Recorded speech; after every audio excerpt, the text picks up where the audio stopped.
Baik, pada Ahad, Perdana Menteri Tan Sri Muhyiddin Yassin yakin sasaran imuniti kelompok sebelum akhir tahun ini akan dapat dicapai seperti dirancang. Ini dilakukan dengan memastikan jumlah seramai mungkin rakyat negara ini dapat menerima suntikan, khususnya suntikan yang pertama.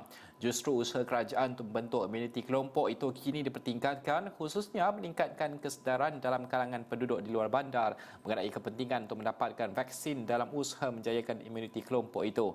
Bagaimanapun, dengan penerima masyarakat di luar bandar, bagaimana keadaan mereka, khususnya dengan mengenai program vaksinasi ini? Bersedia di Keningau, Sabah untuk mengulas lanjut perkara ini Wakil Esrawani Shah Hairizal. Shah, apa yang boleh dilaporkan pada ketika ini? Sebelum ini kita pernah berbual dan juga berbincangkan di program lain. Ini adalah soal tentang perbezaan geografi dan juga bagaimanakah pasukan KKM perlu pergi ke kawasan pedalaman. Kali ini bagaimana keadaannya? Baik Najib, apa yang boleh kita kongsikan sekarang ini, sebenarnya saya berada di pusat pemberian vaksin di Dewan Masyarakat Keningau, dan pada hari ini sahaja dianggarkan sekitar 432 vaksin sahaja yang boleh diberikan kepada penduduk untuk hari ini saja, dan PPV ini beroperasi untuk 5 kali seminggu sahaja bermula Rabu sehingga ke hari Ahad.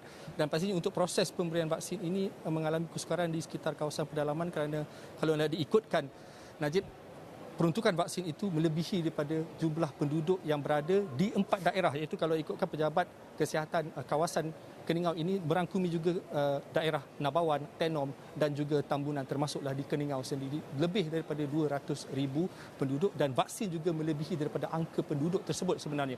Tetapi apa yang boleh dikongsikan adalah berkenaan kurangnya minat ataupun kurangnya pengetahuan penduduk mengakibatkan kurangnya mereka yang ingin mendaftar melalui aplikasi MySejahtera, selain mereka yang tidak tahu menggunakan aplikasi MySejahtera lalu mengendahkan terus tentang kepentingan untuk mengambil vaksin ataupun untuk terus pergi ke pusat pemberian vaksin PPV seperti mana di Dewan Masyarakat Keningau ini, kerana mereka juga boleh walk in jika mereka tidak tahu untuk menggunakan aplikasi MySejahtera atau sebagainya berkenaan dengan maklumat.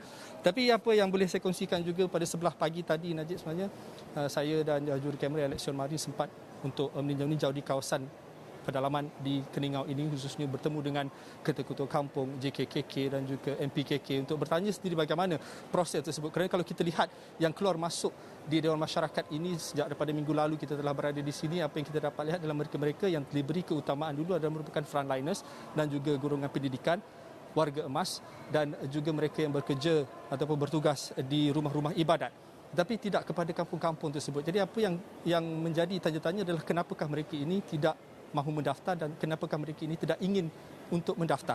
Jadi apa yang dikatakan oleh beberapa ketua kampung dan juga MPKK, ada yang memaklumkan bahawa mereka ada yang tidak tahu langsung sebenarnya tentang keberkesanan, tentang vaksin ini bagaimanakah, apakah jenisnya, apakah namanya. Walaupun nama saya ada bertanyakan kepada mereka, adakah mereka tahu berkenaan dengan vaksin ini, apakah namanya. Mereka tidak tahu menahu berkenaan dengan vaksin ini, apakah fungsinya dan apakah namanya, Najib.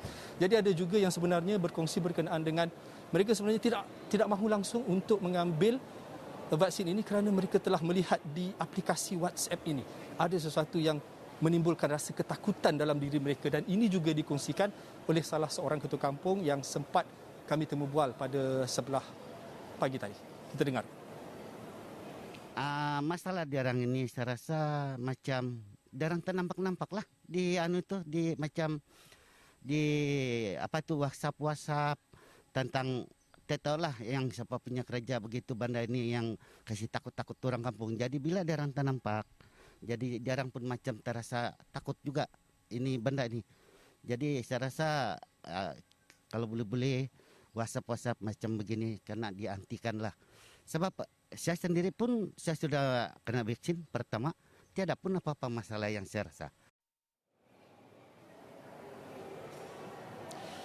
Baik Najib, kalau itu ceritanya di Keningau ini, dan pastinya untuk pematuhan untuk memastikan tahap imuniti yang telah divaksin sekitar 80% di setiap daerah ini, pastinya sukar jika keadaan begitu berlaku di setengah kawasan di kawasan pedalaman. Dan kalau semalam saya sempat berada di kawasan Tambunan, kami berkunjung ke klinik di Sunsuron Tambunan, melihat sendiri bagaimana proses vaksinasi itu berlaku dan apa yang diberkatakan oleh Pegawai Kesihatan Daerah Tambunan Dr.